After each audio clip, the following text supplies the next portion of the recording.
Salut, alors cette semaine, plutôt que de faire le troisième épisode sur les mesures des haut-parleurs, vu le nombre de courriers que j'ai eus et des trucs que j'ai lus ici ou là sur les épisodes précédents, il était bon quand même de faire un petit point sur certaines choses que j'ai lues et des questions récurrentes que j'ai reçues sur certains aspects qui sont plus ou moins discutés sur les mesures des haut-parleurs, ou tout du moins déjà les mesures des courbes d'impédance actuelles.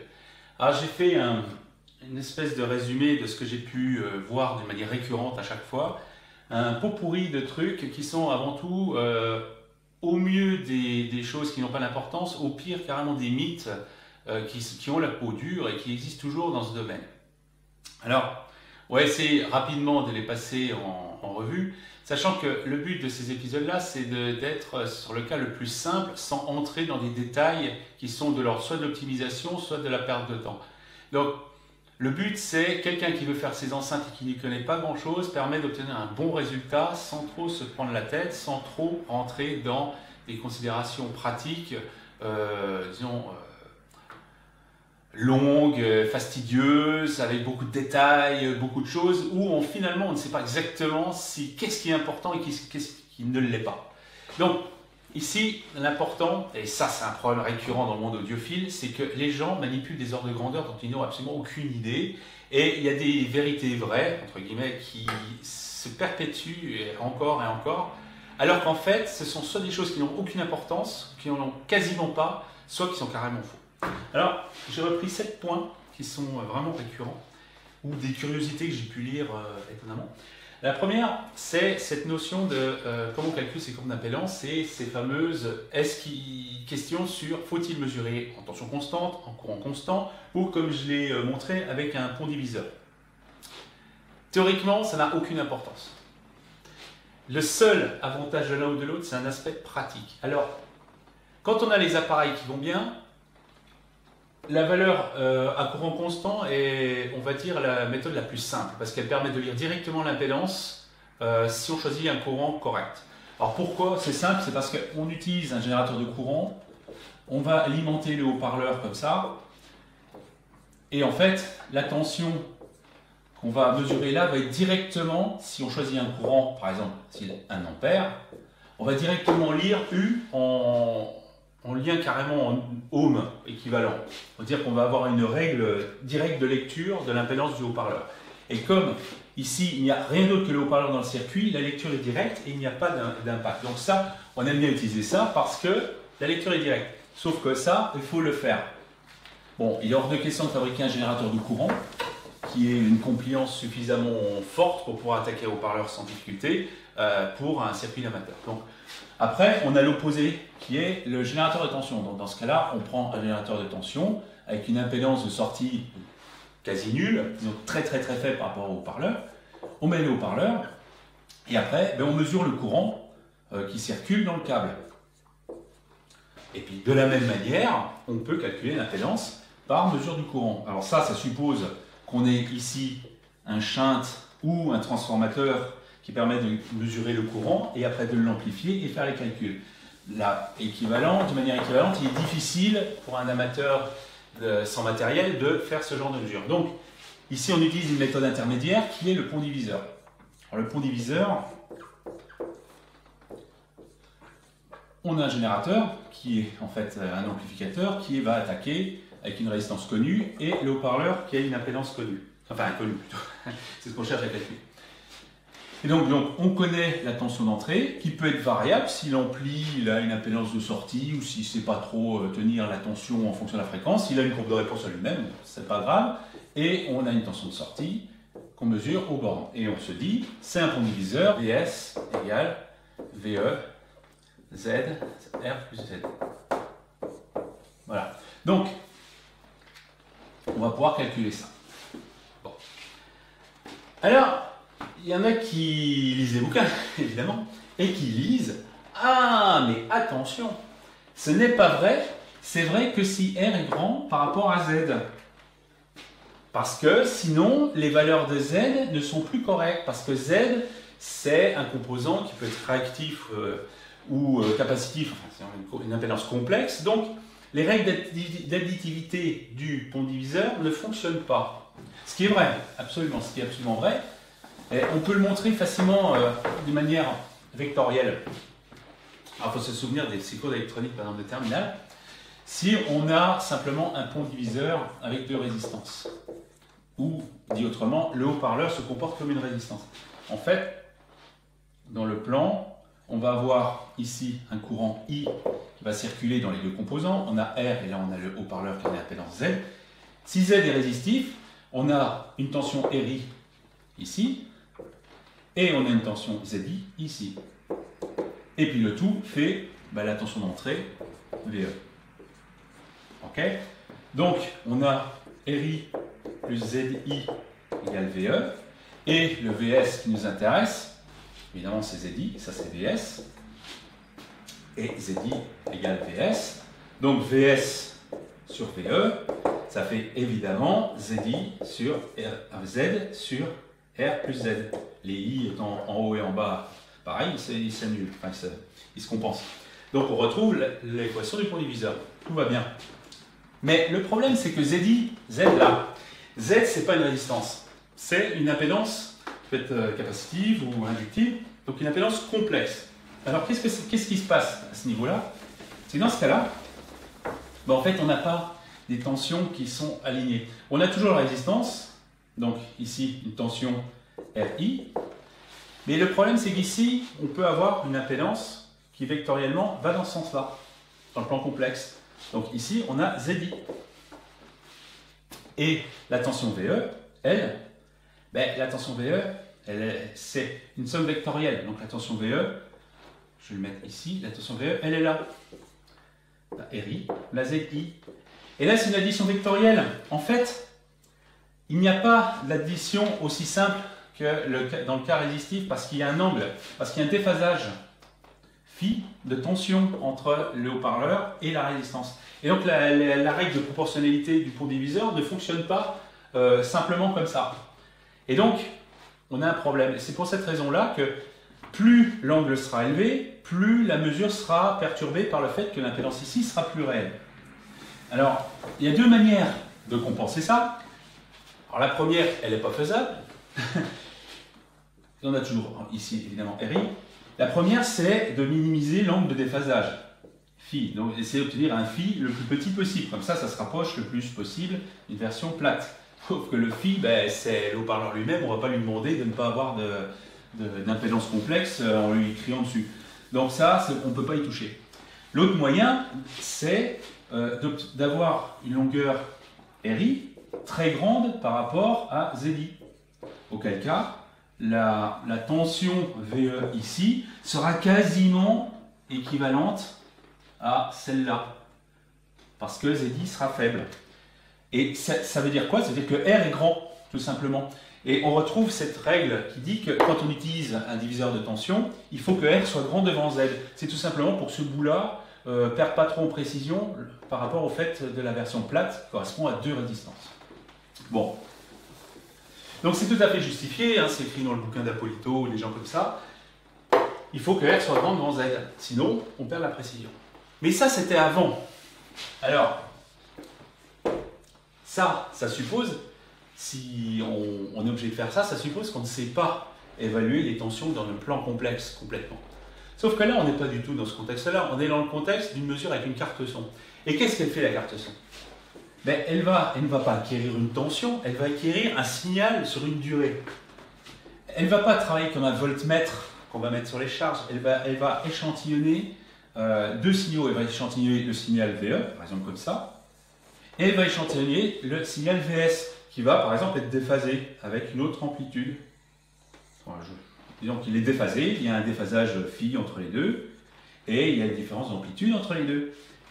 Mais avec ça, on peut faire le calcul exact.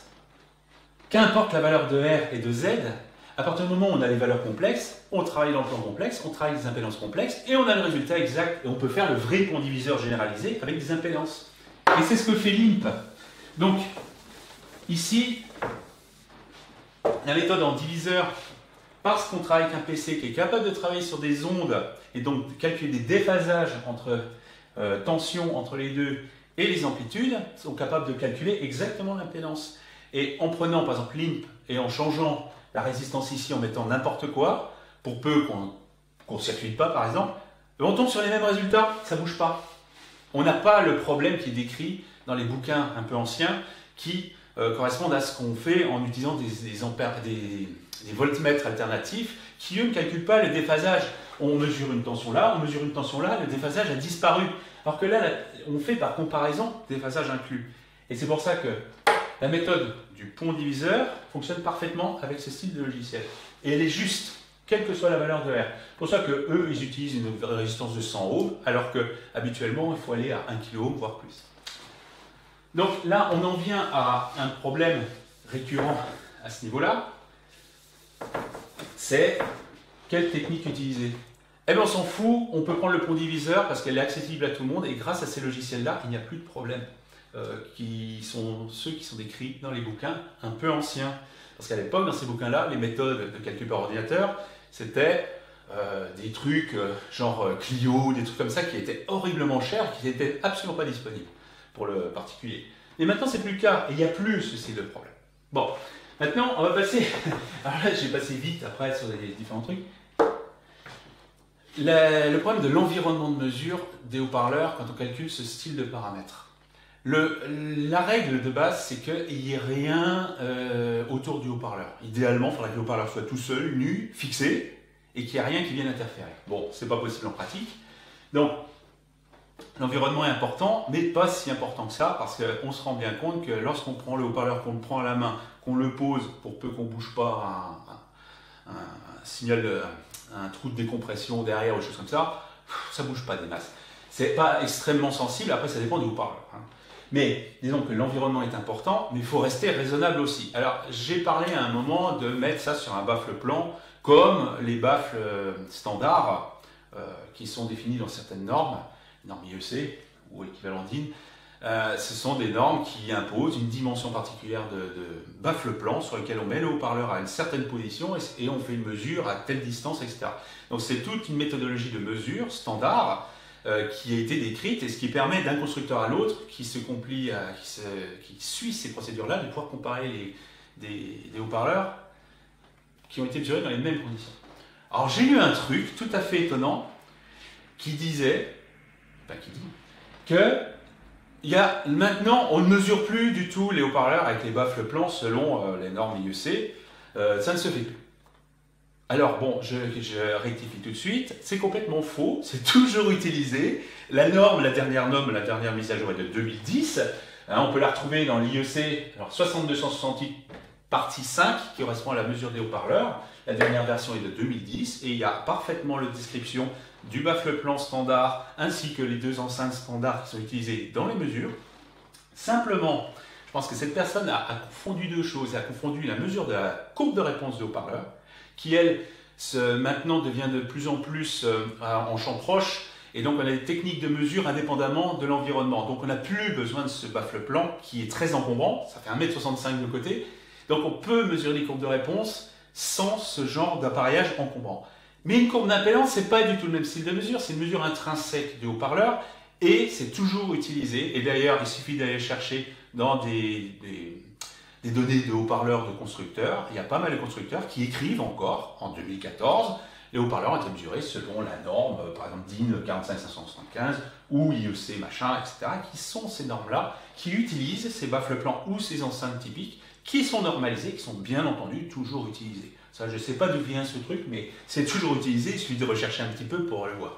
Ok, donc l'environnement est important, surtout pour des haut-parleurs sensibles comme le WFR24, il faut faire attention, mais c'est pas non plus le délire. On peut prendre le haut-parleur à la main, un Raptor, en le prenant à la main en mesurant, la membrane va bouger, la mesure va se faire, il n'y a pas de réaction spécialement, la membrane fait 10 grammes, le haut-parleur fait 3 kg. Donc il faut bien voir que ça ne va pas vraiment influencer. Et de toute façon, si ça influence, on va le voir tout de suite sur la courbe d'impédance, elle ne va pas être lisse, elle ne va pas être jolie. Donc si la courbe d'impédance est un peu suspecte, eh bien, on fait une planche, on fait un trou, on la fixe et on mesure. Hein. Et l'idée du baffle, c'était vraiment pour donner une indication. On n'est pas obligé de suivre à la lettre ce baffle-là qui est plus utilisé pour les courbes de réponse à l'époque et maintenant qui est utilisé pour ce style de mesure pour se retrouver dans les mêmes conditions d'un constructeur à l'autre. Ok. Alors là, maintenant, je vais attaquer. Alors là, je vais ouvrir la boîte de Pandore. Ce que j'ai appelé le mythe du rodage. Alors ça, je l'ai vu, j'ai reçu des courriers là-dessus. Mais il faut roder les haut-parleurs avant de faire les mesures. Alors j'ai appelé ça le mythe du rodage. Alors il y en a qui vont faire des bons comme ça, évidemment. Alors, le rodage, c'est pas idiot a priori, c'est tout à fait légitime. Simplement, le haut-parleur, quand il est neuf, qu'il n'a jamais fonctionné, il a des caractéristiques. Et si on imagine bien que les suspensions sont peut-être un peu dures parce que les vernis sont secs, ils n'ont pas été assouplis, etc. Alors, c'est vrai, le rodage, intellectuellement parlant, est justifié. Sauf qu'en pratique, il ne sert pas à grand-chose. Alors là, j'en vois qui tout de suite vont sauter au plafond. Eh bien non, le rodage, ça ne sert pas à grand-chose. Dans la majeure partie des cas, il est même nuisible. Et je vais expliquer pourquoi. Alors là, il y en a qui vont tomber des nues et se dire comment je peux dire des trucs aussi délirants. Alors je vais l'expliquer là-dessus. Alors, la première chose, c'est que le rodage, ça ne coûte rien de le faire. Mais attention, il y a un piège. Le rodage, normalement, un bon constructeur l'a déjà fait. Un bon constructeur, quand il fournit un haut-parleur, le haut-parleur est prêt à l'emploi. Il n'y a pas à rajouter ce genre de truc.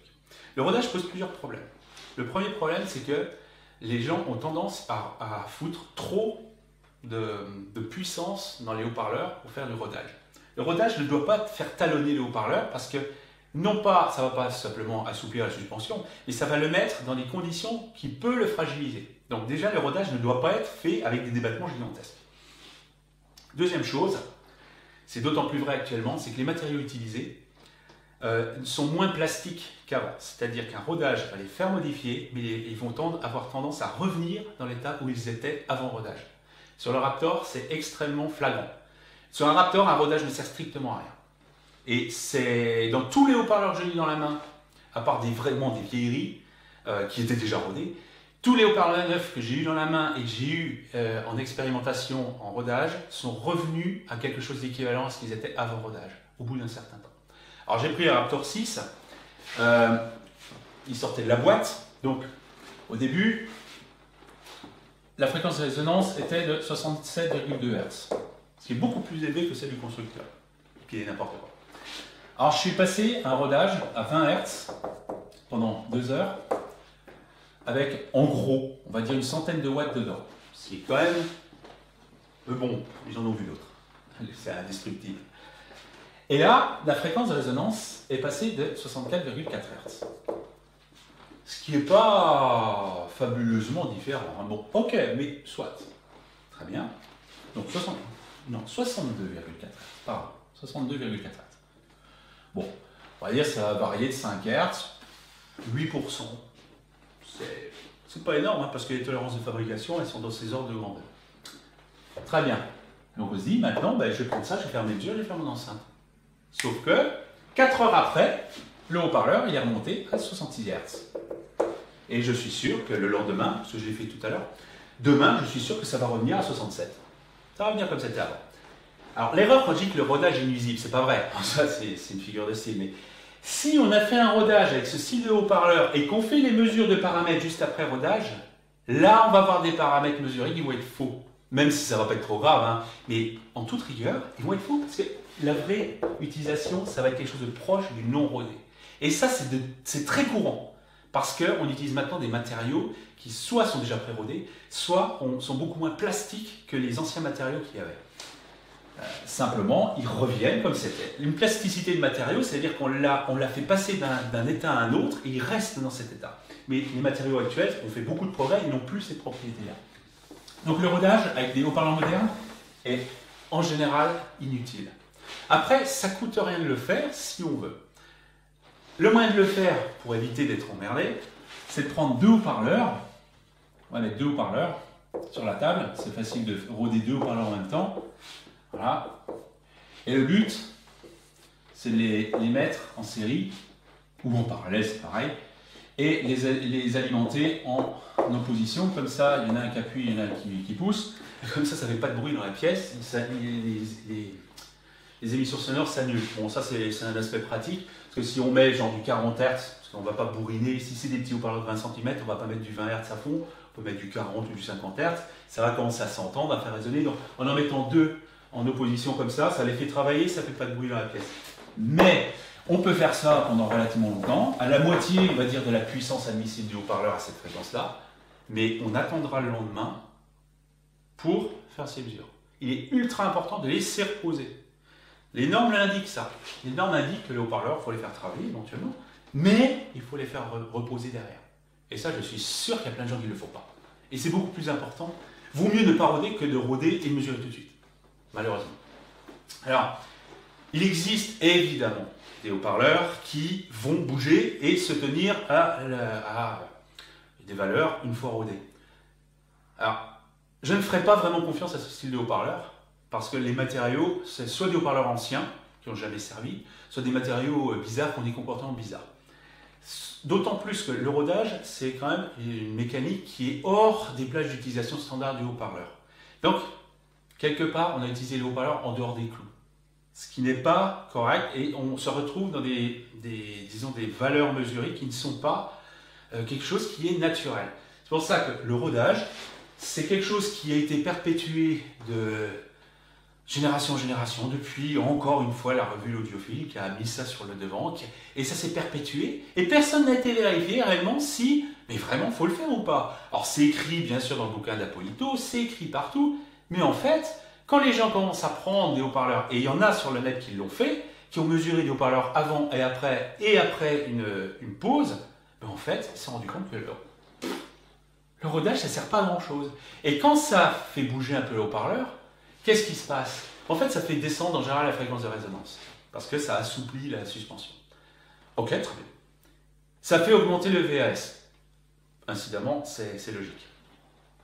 Mais, on le verra avec une ISD quand on fera des simulations, faire bouger la fréquence de résonance de 5%, donc augmenter le VAS d'un facteur, disons, racine carrée, en fait, ça ne change pas grand-chose. Dans le résultat final, ça va varier d'1,5 décibel globalement, et en fait, l'effet, il est quasiment nul. Largement gommé par ce que va faire la salle, etc., lorsqu'on va faire la mise en œuvre réelle du truc. Donc en fait, le rodage, c'est un truc largement surestimé, dont on peut se passer, surtout dans un contexte d'épisode où je veux le truc le plus simple possible. Je ne voulais pas rajouter cette étape spécifique parce que son utilité est extrêmement limitée. Et pour ceux qui veulent le faire, qu'ils le fassent, mais qu'ils attendent que ça repose avant de se rendre compte que finalement ça servira à rien. C'est pour ça que j'appelle le mythe du rodage. C'est pas faux, mais ça ne sert pas à grand chose. Alors là, là je viens d'effondrer des croyances séculaires depuis les années 70. Alors, autre truc, alors là, j'avoue, celle-là me fait rigoler. J'ai eu quelqu'un qui m'a envoyé un courrier rigolo qui dit: ah, mais attention, quand on met une masse sur le haut-parleur, attention, un écrou rond comme ça métallique dessus, ça va modifier la mesure. Mais c'était une vanne, c'était rigolo. Sauf que j'ai lu: il ne faut surtout pas mettre une masse métallique parce que ça va faire nanana. Bon, alors ça, c'est bullshit total, c'est n'importe quoi. Vous pouvez mettre ce que vous voulez, ça ne changera rien. Tout simplement, prenez les règles du champ magnétique, la règle de la main droite, théorème d'Ampère, tout ce qu'on veut, mettez un bout de métal sur le haut-parleur, regardez ce que ça fait sur un aimant permanent, vous verrez que ça ne fera rien du tout. Alors éventuellement, allez, la petite masse va se balader dans le champ de fuite de l'aimant du haut-parleur. Il y aura quoi? Un petit courant induit dedans, il y aura des courants de Foucault dedans, et alors ça va changer quoi sur le haut-parleur? Que dalle. Donc, masse métallique, masse en plastique, tout ce qu'on veut, on met ce qu'on veut, ça ne changera mais rien. Alors là, j'avoue, celle-là, je ne sais pas d'où elle vient, mais c'est pareil. C'est peut-être un effet physique qui existe, mais alors il est tellement noyé dans le bruit de fond et tellement... Enfin, je ne comprends même pas que ça soit venu à l'esprit. Bon. Ensuite, mythe du niveau de mesure. Ah, ça c'est important, parce qu'il faut revenir aux écritures, c'est-à-dire aux textes de Thiel et Small qu'ils ont écrit dans l'AES. Alors Thiel et Small sont les deux qui ont explicité cette méthodologie de mesure. Ils ont explicité des notations, des coefficients et des moyens d'évaluer ces coefficients dans des enceintes. Alors ce n'est pas une mesure de haut-parleur à l'air libre en soi, ce sont des mesures dans des enceintes. Je ferai un épisode sur ces paramètres de Thiel et Small et on fera un peu d'acoustique pure sur ces trucs-là pour voir d'où ça vient et comment ça a été évalué. Mais néanmoins, c'est quelque chose qui a été fait. Alors, Thiele et Small sont deux Australiens qui ont fait séparément et ensuite qui ont fusionné leur boulot au début des années 70. Donc, c'est pas si vieux que ça, c'est début des années 70, hein, tout ça. Et donc, ils ont évalué ces coefficients. Et ils ont imposé quelques conditions. Et les conditions, en tout cas au niveau du niveau de mesure, la seule condition, c'est que le haut-parleur soit utilisé dans ces plages de linéarité. Et rien de plus. Donc, on peut très bien utiliser les haut-parleurs avec des watts s'ils sont utilisés dans leur plage de fonctionnement linéaire. Ça ne change rien. Évidemment, les haut-parleurs peuvent vite sortir de leur plage linéaire. C'est pour ça qu'avec une résistance série de 100 ohms ou 150 ohms, bon, on est tranquille. Surtout si par exemple on fait une mesure en courant, à la fréquence de résonance, le courant voulant être constant, la tension va exploser parce que l'impédance est très élevée. Donc là, on peut facilement se retrouver avec un haut-parleur qui talonne. Comme c'est un haut-parleur qui mesure à l'air libre, les très basses fréquences n'ont pas, il n'y a pas d'effet protecteur de l'enceinte sur le haut-parleur. Donc on peut facilement avoir des débattements élevés. Donc le niveau de mesure doit être raisonnable. Alors j'ai lu des trucs complètement contradictoires où il faut au moins 1 volt, ou 1 watt, ou moins d'1 volt, ou le minimum. Mais en fait, ça n'a aucune importance. Ce qui compte, c'est d'avoir à la limite le maximum de niveau dans le plage linéaire pour avoir le moins d'interférence du milieu extérieur ou du bruit, etc. Mais c'est difficile d'évaluer quel est le niveau maximum où on reste linéaire. Pour un gros haut-parleur avec des débattements de 2 cm de chaque côté, comme je sais pas, les Akku Power par exemple, je peux mettre ce que je veux dedans, je peux toujours mesurer les coefficients, ils seront toujours identiques. Mais pour un petit haut-parleur, 1 watt, 1 volt, qu'importe, puis dans le doute, on essaye plusieurs valeurs et puis on compare. Mais il n'y a pas de il faut mesurer au minimum, il n'y a pas il faut au moins 1 watt, il n'y a pas ça, il n'y a rien de tout ça, il n'y a que dalle.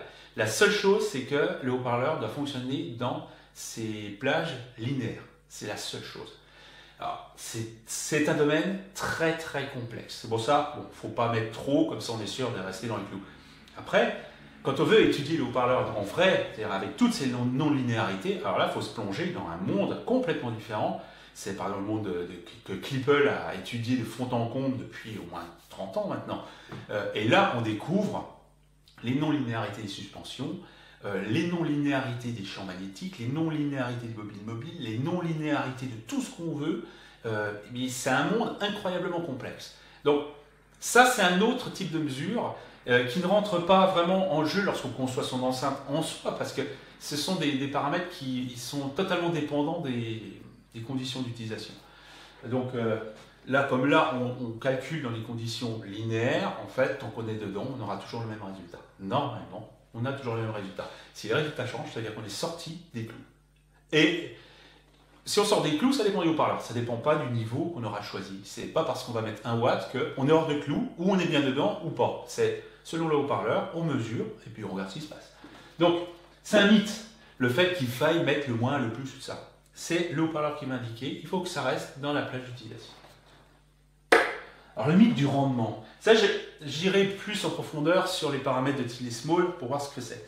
Mais c'est un paramètre, alors là, il y en a qui ont déliré sur ce truc, c'est une grandeur numérique qui est issue des caractéristiques VHS, QTS, etc.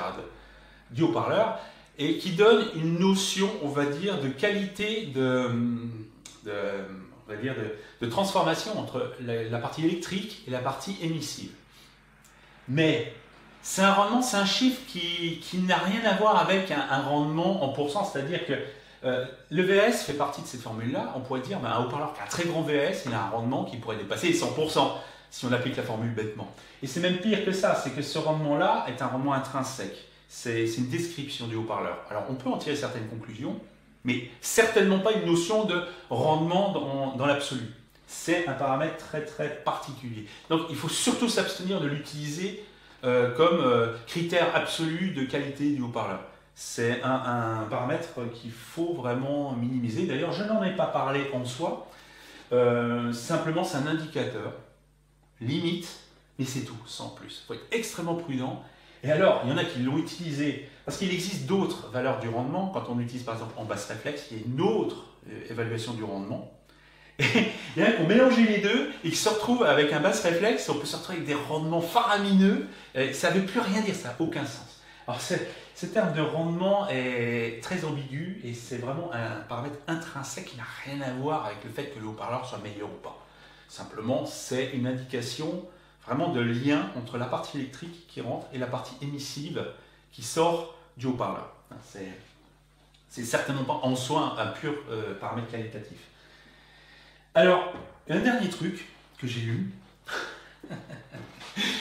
il y a des trucs incroyables quand même, c'est il faut mesurer le haut-parleur à la verticale. Alors, je ne sais pas d'où vient ce truc, mais s'il fallait le faire pour un haut-parleur que j'ai acheté, le haut-parleur, je le prends, je le fous à la poubelle. Parce que si le haut-parleur n'a pas les mêmes valeurs et est perturbé par le fait qu'il soit mesuré verticalement dans un sens, dans l'autre ou horizontalement, c'est qu'on a une bouse sous la main. Non, c'est sérieux. Un haut-parleur, s'il est fait correctement, il n'y a pas ce problème. Il y a une exception à ma connaissance qui fait que c'est limite. C'est, alors c'est vraiment un cas pathologique, hein, c'est le Electro Voice 30W. C'est un haut-parleur de 80 cm, donc déjà on est quand même dans un autre monde. Et c'est un haut-parleur avec une membrane en polystyrène relativement lourde et une suspension extrêmement molle. Et le problème, c'est que avec le temps, le haut-parleur étant très lourd et très grand, il a tendance à faire un roulis comme ça. Il a tendance à avoir la suspension qui part et à se mettre comme ça. Et en fait, le constructeur préconise de retourner le haut-parleur de 180 degrés tous les 6 mois ou tous les ans, parce que en fait, le haut-parleur a tendance à partir comme ça. Bon, ce haut-parleur doit avoir 40 ans, je sais pas, mais bon, c'est bon quoi. Ils sont sérieux. Si le haut-parleur, on n'arrive pas à le mesurer à l'horizontale, il donne des valeurs super différentes à la verticale, des valeurs qui donneraient des simulations au moins différentes, c'est une bouse qu'il faut oublier. Ils sont sérieux. Ça n'a aucune importance en soi, et heureusement, parce que là, on s'en sortirait plus. Une autre exception, mais là, c'est pas typique des haut-parleurs standards, c'est les haut-parleurs passifs. Les haut-parleurs passifs, certaines configurations nécessitent des haut-parleurs avec des membranes très très lourdes, de plusieurs centaines de grammes, ça peut aller en kilos. Hein. Et en fait, on se retrouve avec des haut-parleurs qui sont des purs saladiers comme ça, avec une membrane, des gros boudins comme ça, et derrière un gros pas de vis avec des poids. Alors là, pour le peu, il est important de se fier à ce que le constructeur préconise. Mais en fait, ce qui va se passer, c'est que selon le positionnement, il va peut-être réagir plus ou moins différemment. Mais c'est sûr que s'il est horizontal, la membrane peut fatiguer, bien qu'il soit fait pour ça quand même. Hein. Et verticalement, il peut éventuellement... Mais c'est à la limite le seul cas auquel je penserais, où peut-être il faut prendre quelques précautions.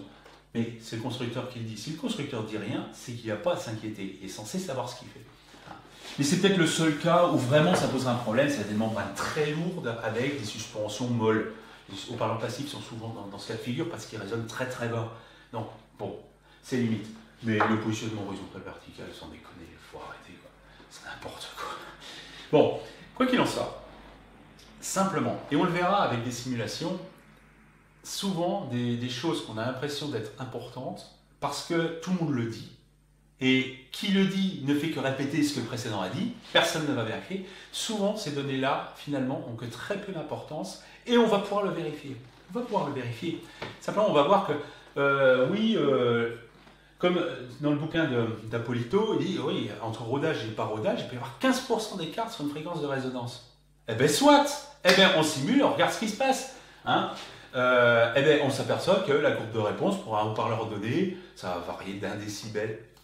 De toute façon, il suffit d'avoir un peu plus d'humidité un jour, il suffit d'avoir une température un peu plus élevée, il suffit de foutre un peu trop de laine de verre dans le truc et pouf, on a déjà perdu toute cette imprécision dans autre chose. Donc c'est quelque chose tout à fait finalement négligeable parce qu'il y a des choses beaucoup plus importantes comme le filtrage, le placement des haut-parleurs, la forme de l'enceinte, des choses comme ça qui, elles, ont des actions beaucoup plus difficiles. Mais simplement, ces mesures de paramètres de Tilly Small, ça donne une base de départ. C'est la base sur laquelle on va travailler. Et puis c'est tout. Alors, je vais finir sur une remarque, on va dire une remarque. où j'aurais pu faire un épisode de 30 secondes sur l'enceinte la plus facile à faire du monde. Je vais la donner tout de suite. Alors, comment faire l'enceinte la plus facile à faire du monde sans aucune mesure spécifique de ce genre et qui, disons, si on choisit un haut-parleur suffisamment costaud, suffisamment bien, permet de faire n'importe quoi, tout ce qu'on veut. Ah ben c'est simple. La recette qui tue. On prend un HP de très bonne qualité, hein, un beau haut-parleur de grave avec du débattement, des watts, etc. On fait une enceinte close. De combien? On s'en fout. Ce qui compte, c'est qu'il y a quand même un peu de volume, qu'elle soit relativement grosse pour pouvoir poser le truc dessus, enfin, disons quelque chose de raisonnable. Allez, une enceinte close, allez, 60 litres. Même si ça c'est un 38, on s'en tape. Pour une enceinte close quelconque, bien faite. Bien, vraiment avec tous les trous bouchés, pas de fuite, rien, nickel, une belle enceinte, bien solide, qui ne résonne pas. Ok. Ensuite, on monte tout ça, fout les haut-parleurs, on met les borniers derrière. Ensuite, on mesure la courbe de réponse en champ proche, c'est-à-dire avec le micro quasiment près de la montagne. On aura une courbe de réponse. Comme ça. Avec quelques points, on peut mesurer l'enceinte. C'est-à-dire, si ce sera une enceinte du deuxième ordre, on peut facilement calculer la courbe de transfert, la courbe de réponse équivalente de l'enceinte. Ensuite, on rajoute une transformée de ligne cuite qui permet de compenser cette truc-là pour en obtenir une autre. Et voilà, on a fini. On n'a même pas eu de calcul de l'enceinte à faire. Il suffit de faire un peu d'électronique, une enceinte close, quelconque, et on obtient ce qu'on veut. Alors ça, c'était l'enceinte la plus simple du monde. Voilà. C'est à peu près celle que j'ai faite chez moi. Mais bon, sans aller jusque-là, sans aller jusqu'à cet extrême-là, qui est un extrême qui fonctionne parfaitement, comme quoi faire une enceinte, c'est vraiment facile. Bon, je préfère quand même en dire un peu plus, et pour ceux qui voudraient faire une enceinte basse réflexe, qui voudraient faire plus de basses sans électronique et tout comme ça, on va quand même faire ça. Mais je pense qu'il était important de faire un épisode qui reprend quand même ces choses-là qui circulent, parce que mon problème avec ça, il y a le fait que les gens n'ont aucune idée des ordres de grandeur manipulés. Et ça, pourtant, c'est quelque chose qui est fondamental quand on fait de la science en général. Si on ne sait pas quels sont les ordres de grandeur qu'on manipule, on dit souvent n'importe quoi. Vaut mieux ne rien dire. Ensuite, le problème, c'est quelqu'un qui veut apprendre à faire quelque chose en essayant de trouver une méthodologie simple et après, éventuellement, la consolider avec des connaissances supplémentaires, il est perturbé et dévié de ce qui est important avec tous ces trucs parasites qui sont rajoutés comme étant mis aussi importants que les trucs fondamentaux. Et ça, c'est pénible. Donc, les forums, il faut vraiment se méfier parce que c'est un vrac. Et si on n'a pas les outils pour discerner vraiment ce qui est important, ce qui ne l'est pas, eh bien, on est complètement paumé. Donc, là, j'ai repris quelques trucs, histoire de balayer un peu tout ça, éviter de se prendre la tête avec des conneries. Mais c'est important et c'est fondamental partout, tout le temps, en électronique, en acoustique, tout ce qu'on veut. Si on ne sait pas quels sont les ordres de grandeur qu'on manipule, on risque de perdre son temps sur des conneries sans intérêt. Et pourtant, pour faire des enceintes, il y a vraiment des choses fondamentales, il y en a peu, et c'est là qu'il faut se concentrer. Essentiellement, filtrage, construction, pièces d'acoustiques, forme, etc. Mais certainement pas rodage des haut-parleurs, je sais pas moi, qu'est-ce que j'ai mesuré avec un écrou, fallait surtout pas, faut mettre un bout de bois, enfin bon, des conneries comme ça, sur, voilà. J'ai choisi mon haut-parleur parce qu'il a un rendement intrinsèque super élevé, alors qu'en fait il n'a pas de basse du tout, donc on va le pousser pour avoir des basses et ça va être un truc qui ne va pas marcher, évidemment, enfin bref. Le problème, c'est le parasitage de ce qui est important parce qu'il ne l'est pas. Souvent, parce qu'on répète ce que le précédent a répété parce qu'il l'a répété d'un autre précédent, et puis qu'il l'a lu dans l'audiophile dans les années 70, ou alors, simplement, bah, on pense que, mais en fait, on ne sait pas vraiment combien ça vaut, et puis on dit que c'est super important, ça ne l'est pas. Voilà.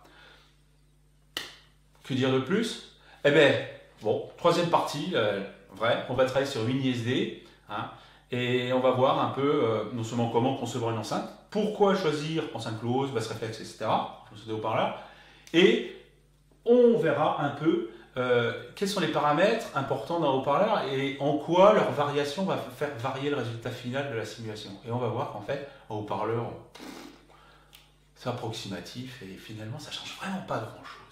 Donc, pas de panique avec ça, c'est vraiment pas de prise de tête. Il suffit de suivre bêtement les trucs et s'intéresser vraiment sur ce qui est important après.